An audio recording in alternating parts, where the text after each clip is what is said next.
1961년도에 있던 일입니다. 미국의 기상학자인 에드워드 로렌츠는 컴퓨터로 기상 모의 실험을 하면서 기상의 어떠한 패턴을 찾고자 하였습니다. 그래서 기상을 예측하기 위해서 이제 데이터를 입력을 하는데, 원래 처음에는 0.506127이라는 숫자를 입력을 하였습니다. 그런데 그 다음에 다시 한 번 더 이 기상 데이터를 분석하기 위해서 숫자를 넣을 때에는 0. 소수점 네 자리부터야 뭐 이렇게 중요하겠어라는 생각으로 0.506만, 그래서 처음과는 아주 살짝 다르게 0.506만 입력하였다라고 합니다. 이 두 숫자의 차이가 크지 않으니까 뭐 문제될 것이 있겠어라고 하면서 그렇게 숫자를 넣은 것이죠. 하지만 이 미세한 차이는 엄청나게 증폭되어서 다른 결과를 초래하게 되었다라고 합니다. 그래서 이렇게 기상 데이터를 이제 실험을 하면서 변수를 아주 조금만 다르게 넣어도 그 결과적으로 기상의 결과가 굉장히 달라지는구나를 발견했다라고 해요. 그래서 이후에 1972년에 에드워드 로렌츠는 이에 대한 강의를 하였는데, 그 강연의 제목은 브라질에서의 한 나비의 날개짓이 텍사스의 돌풍을 일으킬 수도 있는가라는 것이었다고 합니다. 네, 나비 효과라는 말이 여기서 유명해지게 되었다라고 합니다.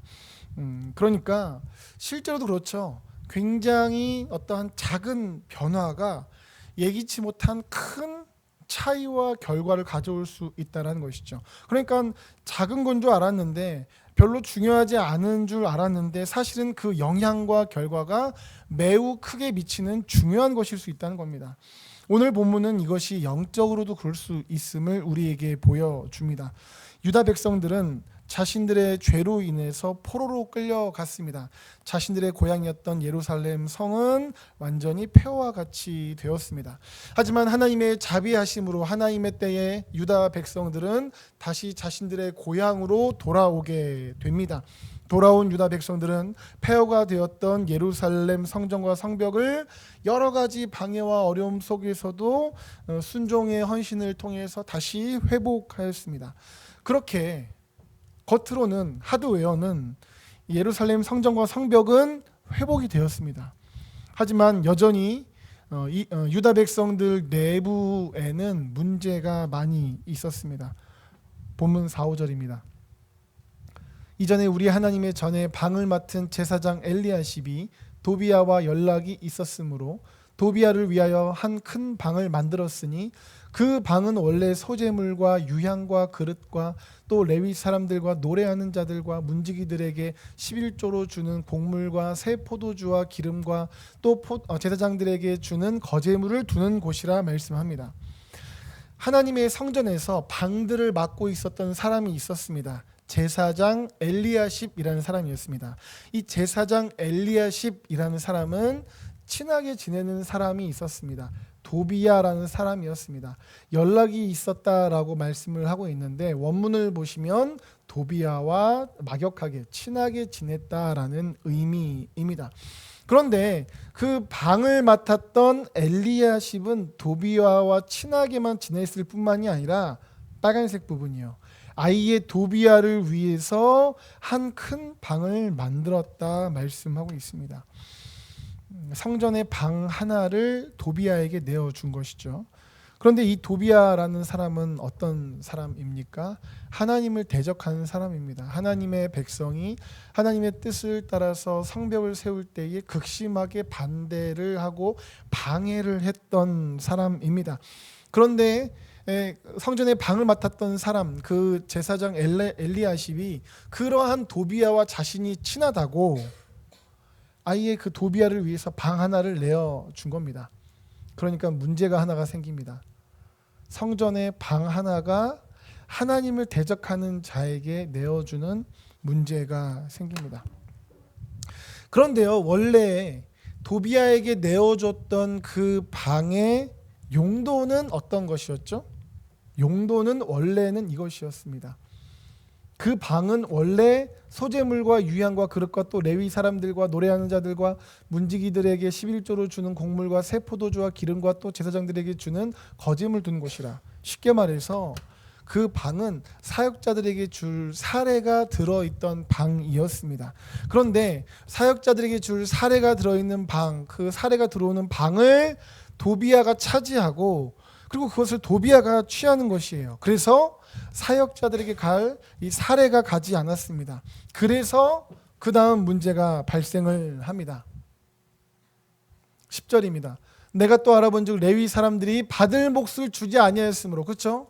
왜냐하면 사역자들에게 갈 사례를 주는 방을 도비아가 차지해서 그 방에서 나가야 할 사역자들의 사례가 가지 않죠. 그러니까 사역자가 문제가 생기는 겁니다. 받을 몫을 받지 못합니다. 그러자 그 사역자들이 도망을 가요. 그 직무를 행하는 레위 사람들과 노래하는 자들이 각각 자기 밭으로 도망하였으므로 이렇게 사역자가 자신의 사역을 감당하지 않습니다.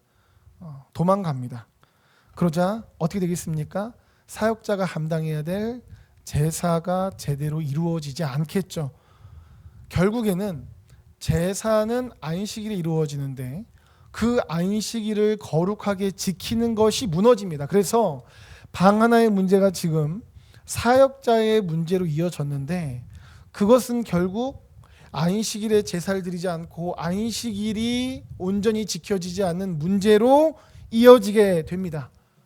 15절 말씀입니다. 그때 내가 본즉 유다에서 어떤 사람이 안식일에 술틀을 밟고 곡식단을 나귀에 실어 운반하며 포도주와 포도와 무화과와 여러 가지 짐을 지고 안식일에 예루살렘에 들어와서 음식물을 팔기로 그날에 내가 느헤미야입니다. 경계하였고 무슨 말입니까?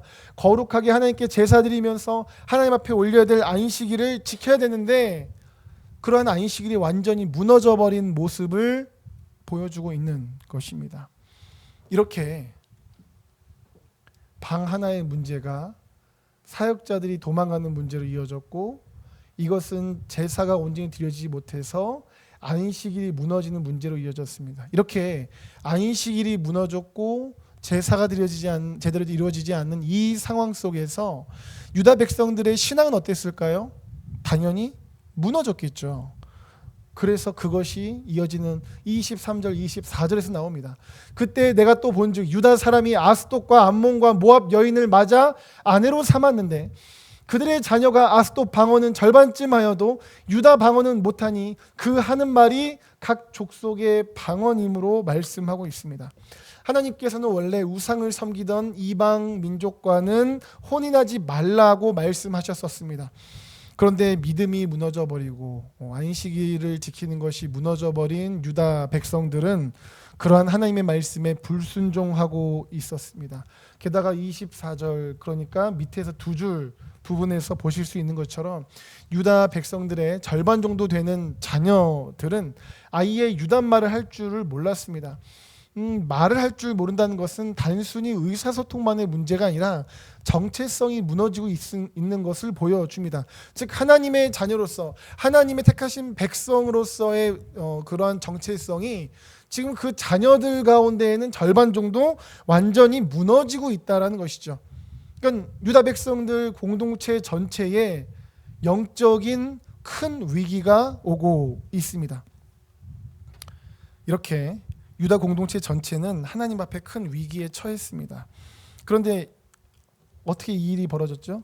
어떻게 이 유다 공동체 전체의 영적인 큰 위기, 다음 세대가 아니라 영적으로 다른 세대, 그 공동체의 정체성이 무너지는 이 일이 어떻게 시작되게 되었습니까? 성전 안에 있던 여러 방들 중에 방 하나를 제대로 하지 못한 것에서 시작이 되었습니다. 도비아에게 성전 방 한 칸을 나누어 주었는데 그 방이 제대로 쓰임받지 못했기 때문에 결국은 그것이 도미노처럼 점점 더 큰 문제로 이어져서 결국은 공동체 전체가 죄악으로 빠지게 되었다는 것이죠. 성전의 방들을 맡았던 제사장 엘리야십은 자신이 여러 방들 중에 방 하나를 도비아에게 내어준다 해도 이것이 무슨 큰 문제가 되겠어라고 생각을 했을 것입니다.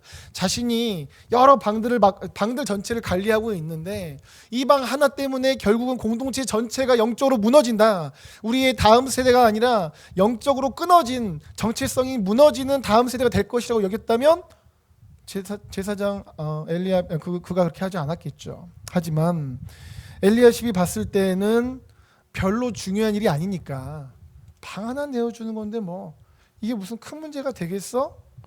라고 생각했기 때문에 그는 그렇게 행한 것입니다. 하지만 나비 효과와 같이 그 일이 작은 일이 아니었죠. 결국은 그 자체도 사실은 큰 문제였습니다. 그래서 그것으로 인해서 공동체 전체에 큰 죄의 결과를 가져오게 되었다라는 겁니다. 믿음이 좋아 보이는 한 가정이 있었습니다. 그 부부가 참 믿음이 좋았습니다. 그 가정에는 뎁이라는 딸이 있었습니다. 그 아이는 미국 나이로 7살 때 주님을 영접하게 됩니다. 어머니가 어느 날 그 자신의 딸인 뎁에게 복음을 증거합니다. 그리고 뎁은 예수님을 자신의 구주로 믿겠노라 고백을 하고 함께 영접 기도를 합니다. 그리고 이제 그의 어머니가 그의 아버지를 부릅니다. 그러자 아버지는 그 사실을 알게 되었고 그리고 뎁에게 이렇게 말했다고 합니다. 나는 너가 너무 자랑스럽다. 지금까지 너는 우리 집 식구였는데 이제는 하나님의 집의 식구도 되었구나 라고 하면서 축복을 해 주셨습니다. 그날 밤 뎁은 너무나 기분이 좋았습니다. 나는 아빠에게 자랑스러운 존재야 라고 생각을 했습니다. 그런데 10대 중반이 됩니다. 생각이 많아지죠. 이런저런 의심과 생각들이 들기 시작합니다. 다른 종교들은 다 잘못된 걸까? 나랑 제일 친한 친구는 예수님을 믿지 않고 유대인인데 그 아이는 그러면 지옥 가는 건가? 성경은 진짜 진리인가? 등등 그 10대 소녀 머릿속에서 여러 가지 생각들이 막 꼽히기 시작합니다. 그런데 이 착했던 뎁은 두려워서 그러한 의심을 부모님께 제대로 말하지 못했다고 합니다. 그녀는 생각합니다. 아빠가 늘 나를 자랑스러워했어. 그런 아빠를 나는 실망시켜드리지 않을 거야 라는 생각이요. 뎁은 대신에 중고등부 전도사님에게 그 마음을 털어놓았습니다. 그런데 그 전도사님은 이 주님을 향한 사랑이 너무나 불타는 청년이었습니다. 20대 청년이었습니다. 너무나도 주님을 향한 마음이 뜨거운 나머지 뎁이 자신 안에 있던 여러 가지 회의, 믿음에 대한 고민들을 털어놓았을 때에 그 전도사님이 너무 무섭게 말을 해버린 거예요. 그래? 그래서 너가 믿고 싶은 게 뭐야? 왜 이래 뎁? 너는 이슬람교를 믿지 않잖아. 그렇다고 너가 무신론자도 아니잖아.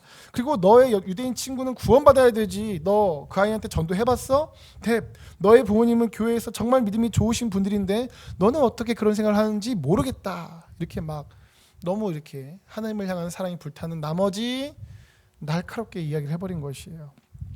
뎁은 그 순간 수치심을 느꼈고 짓밟힌 기분이었다라고 합니다. 그래서 착했던 그녀는 뒤로 물러섭니다. 그리고 자신의 의심들을 가슴 저 깊은 곳에 묻어두고 다시 신앙을 고백을 합니다.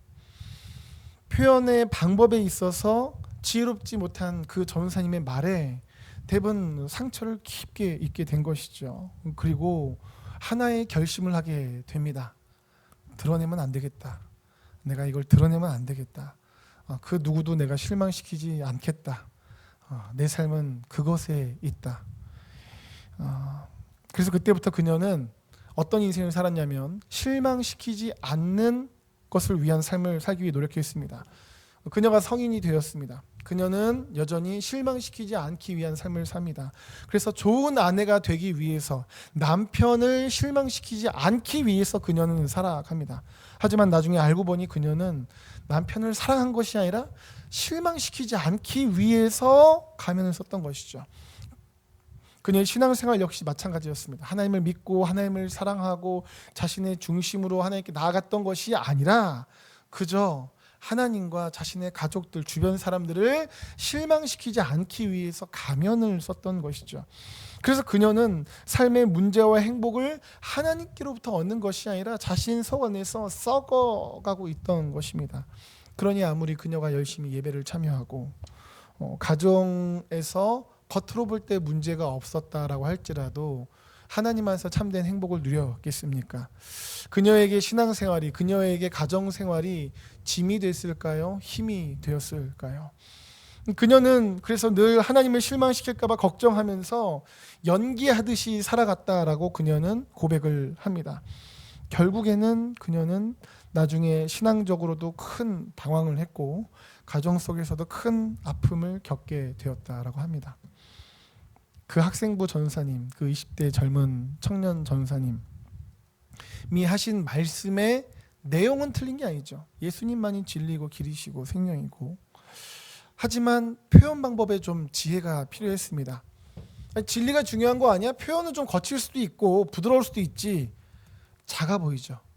진리에 비해서는 표현 방법이라는 것이 작아 보입니다. 하지만 그 전도사님의 그 거친 표현들이 한 자매의 마음에 지나가는 상처만을 준 정도가 아니라 그 가치관에, 그 신앙에, 그 인생에, 그녀가 꾸리는 가정 가운데 너무나도 큰 영향을 주었다는 것이죠. 중상군이라는 사람이 있었습니다. 하루는 가신들을 불러서 큰 잔치를 벌였습니다. 이때 사마자기라는 사람도 초청을 받았습니다. 잔치는 순조롭게 진행이 됩니다. 양고기 국을 먹을 순서였습니다. 그런데 국물을 이렇게 어떤 사람이 돌아가면서 나와줬던 모양입니다. 근데 배식에 실패했어요. 사마자기한테 국이 오지를 않았습니다.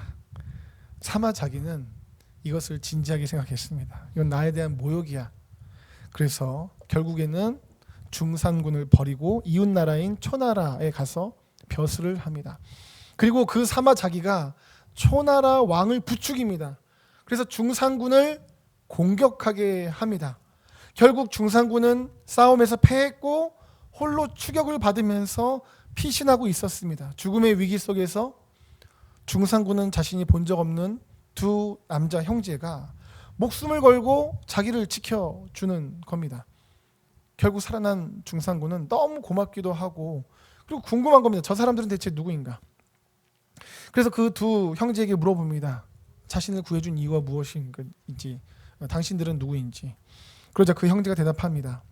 예전에 저희 아버지께 살아계실 때의 일입니다. 어느 날 아버지께서 배가 고파 쓰러져 있을 때 귀공께서 친히 밥 한 덩이를 주셨습니다.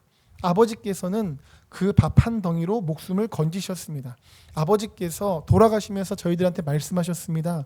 만일 귀공에게 어려운 일이 생기면 목숨을 걸고 보답하라고요. 이 말 들은 중산군은 탄식을 했다라고 합니다. 그러면서 이렇게 말했다고 합니다. 타인에게 베푼다는 것은 많고 적음의 문제가 아니구나. 상대의 원한을 사는 것 역시 크고 작음의 문제가 아니더라. 나는 한 그릇의 양고기 국물로 인해 나라를 잃었고 한 덩이의 찬 밥 때문에 목숨을 구했다. 작은 일이라고 여겨지는 그것이 사실은 굉장히 중요할 수도 있습니다.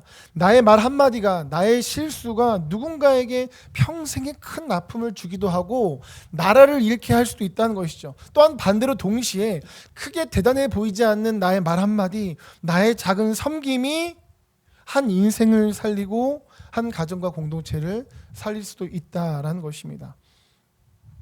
우리가 하나님의 지혜로 말하고 섬길 때에 우리가 볼 때에는 작아 보일지 모르겠지만 그것이 사실은 나비 효과와 같이 큰 결과를 가져올 수도 있다는 것이죠.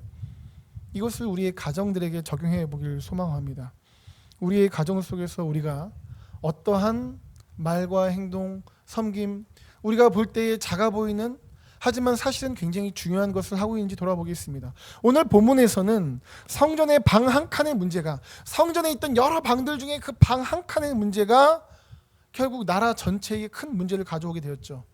그것은 우연이 아니었습니다. 우리는 어떻습니까? 우리는 사랑하는 가족들을 위해서 작은 일처럼 보이지만 그럼에도 경홀히 여기지 않고 하나님의 사랑과 하나님의 지혜로 신실하게 행하고 있습니까? 그렇게 행해야 될 것은 무엇입니까? 이 부분을 우리 스스로도 생각해 보지만 한번 가정 속에서 여러분들의 가족들과 사랑하는 마음으로, 정죄하는 마음이 아니라 기회가 왔다 하고 한 마음이 아니라 서로 사랑하는 마음으로 한번 대화를 나눠보시길 소망합니다. 그리고 겸손하고 사랑하는 마음으로 상대방이 어떻게 말씀을 하시는지 경청해 보시길 바랍니다. 내 생각에는 별거 아니고 작은 거고 지나가는 것인데 사실은 굉장히 클 수 있다라는 것이죠. 자, 그렇다면 사실은 우리 가정 전체에 크게 영향을 미치지만 작은 일이라고 여기면서 무너졌던 우리 삶의 부분들은 우리가 어떻게 해야 되겠습니까? 오늘 성경 본문에서 방 하나의 문제가 결국 공동체 전체로 확장되었을 때에 느헤미야가 어떻게 합니까? 첫 번째는 즉각적으로 그 악을 버리게 됩니다. 그 방 하나의 문제라고 했던 그 죄의 문제를 버립니다.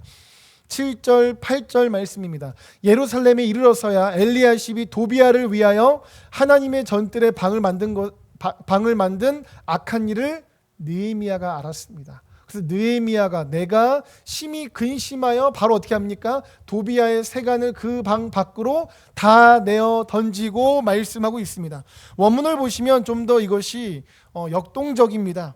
알자마자 버렸다. 접속사를 보시면 그렇게 되어 있는 것을 우리는 원문을 보시면 알 수 있습니다. 우리가 만약에 어떤 것이 별로 뜨겁지 않을 줄 알고 만졌어요. 그런데 예상했던 것보다 너무 뜨거운 겁니다. 이건 누가 봐도 지금 내가 다치고 있어요. 괴롭습니다. 그러면 어떻게 합니까? 이걸 잡고 있습니까? 그렇지 않죠? 당장에 손을 뗄 것이죠. 영적으로도 마찬가지입니다. 내가 사소하게 여기는 것이다 할지라도 죄는 죄입니다. 죄의 결과는 사망입니다. 죄의 결과는 하나님과의 분리입니다. 이것이 결국은 내 자신뿐만이 아니라 우리 주변에게 큰 영향과 결과를 가져올 수 있다는 것을 안다면 즉시 놓고 버려야 합니다. 그런데요, 버리는 것에서 끝나서는 안 됩니다. 악한 것을 버렸으면 선한 것으로 채워야 합니다. 악한 일을 알았던 느헤미야는 알자마자 7절에서 8절에서 다 내어 던져 버렸죠. 그리고 나서 어떻게 하는가? 이어지는 9절에서는 선한 것으로 채운 것을 볼 수 있습니다. 명령하여 그 방을 정결하게 하고 하나님의 전의 그릇과 소재물과 유향을 다시 그리로 들여놓았느니라. 아멘. 방을 정결하게 하고 하나님의 것들을 들여놓았던 것, 이건 역시도 원문을 보시면 굉장히 역동적으로 바로바로 빠르게 진행하는 과정인 것을 볼 수가 있습니다. 그러니까 이렇게 악을 알았을 때 느헤미야가 어떻게 했습니까? 바로 그 모든 죄를 던져버리고 첫 번째, 그리고 두 번째 어떻게 했다고요? 선한 것으로 즉시 채웠다라는 것입니다. 이것은 영적으로나 우리의 인생이나 가정에 동일하게 적용할 수 있습니다. 악을 깨달았을 때 우리는 악이 되는 것들을 버리는 것 당연히 해야겠죠. 하지만 여기서 멈추면 안 되고 결국은 채워야 합니다. 선한 것으로 채우는 것으로 우리는 나아갈 수 있어야 합니다.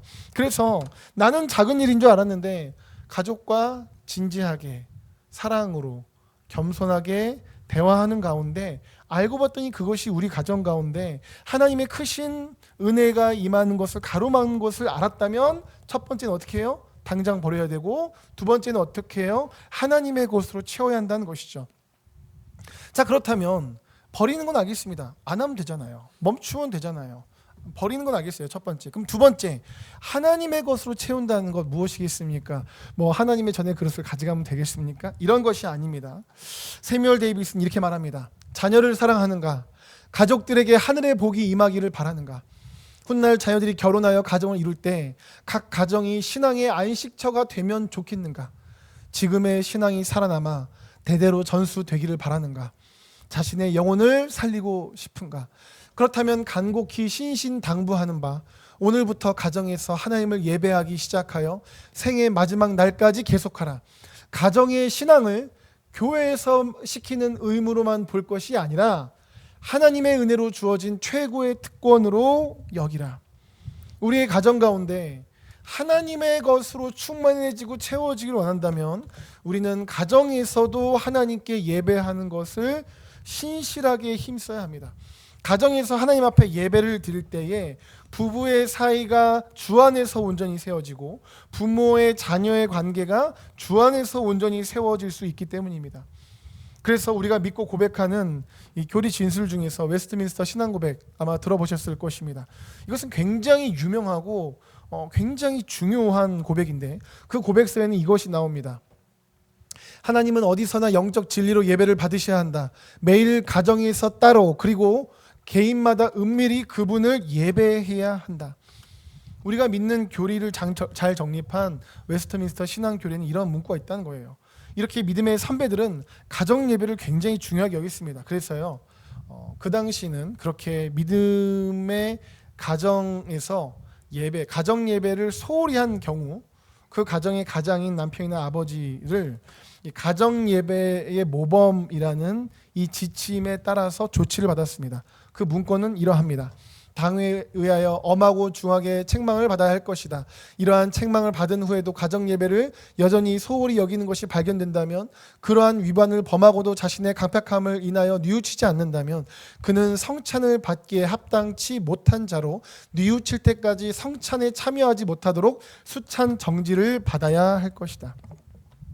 그러니까 원래 가정 예배는요, 이 믿음의 선배들이 굉장히 중요하게 여기던 것입니다. 그리고 이러한 모습은 당연히 하나님의 말씀에서 비롯되었죠.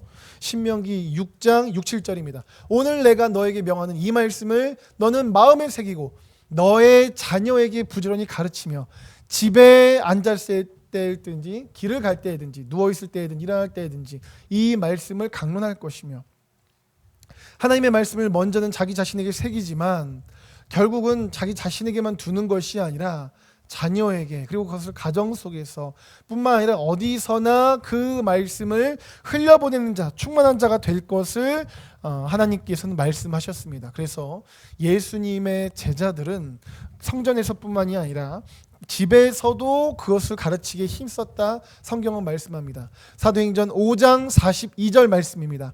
그들이 날마다 성전에 있든지 집에 있든지 예수는 그리스도라고 가르치기와 전도하기를 그치지 아니하니라.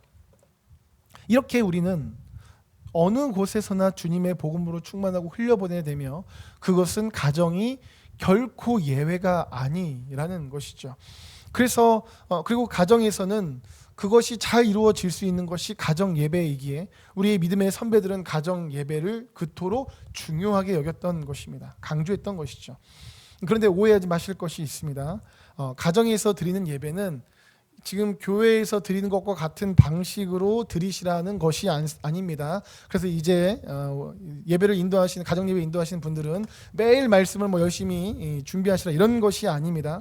각자 그냥 모여가지고 함께 찬양하고 기도하고 그리고 그날 주어진 말씀을 함께 읽고 그 속에서 자신의 느낀 점, 자신의 죄들을 고백하고 하는 것입니다. 도널드 휘트는 이렇게 말합니다. 예외적인 경우를 제외하고는 가정 예배에 아무런 준비도 필요 없습니다. 누군가가 찬송을 고르고 기도 방식을 정하기만 하면 됩니다. 그리고 지난번에 읽다만 성경 본문을 펴서 읽고 기도하고 찬송하면 됩니다. 그렇습니다. 우리가 참 치열하고 바쁜 삶을 살아가면서 사실 진짜 중요한 것은 신실하게 하는 것이거든요. 신실하게 계속 하는 것인데 그것이 이루어지기 위해서는 이 어떤 정해진 공예배처럼 할 수는 없습니다.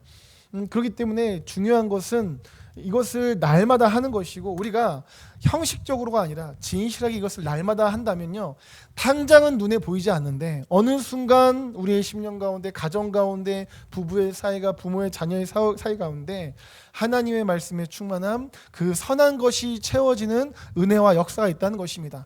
인간적으로 볼 때는 하루에 15분, 10분 가족들이 모여가지고 같이 그거 하는 것이 무슨 대단한 능력이 있겠는가? 영적으로 볼 때는 그렇지 않다는 것이죠. 영적인 나비 효과가 있어서 그것이 작아 보인다 할지라도, 하루에 아주 적은 시간이라 할지라도 그것이 우리 인생 전체를, 우리 가정 전체를 하나님의 은혜로 채우는 놀라운 은혜와 역사하심이 있다는 것입니다. 그러므로 사랑하는 여러분, 잠깐이라도 좋습니다. 가정 안에서 가정 예배를 드려보시기를 예수님의 이름으로 권면하고 축복합니다. 여러분들의 영혼을 위해서, 가족들의 영혼을 위해서 이러한 가정 예배가 가정 안에서 신실하게 이루어짐으로 말미암아 하나님의 선한 것이 귀한 인생과 가정들 또한 여러분들의 다음 세대 가운데도 충만하시기를 예수님의 이름으로 축복합니다.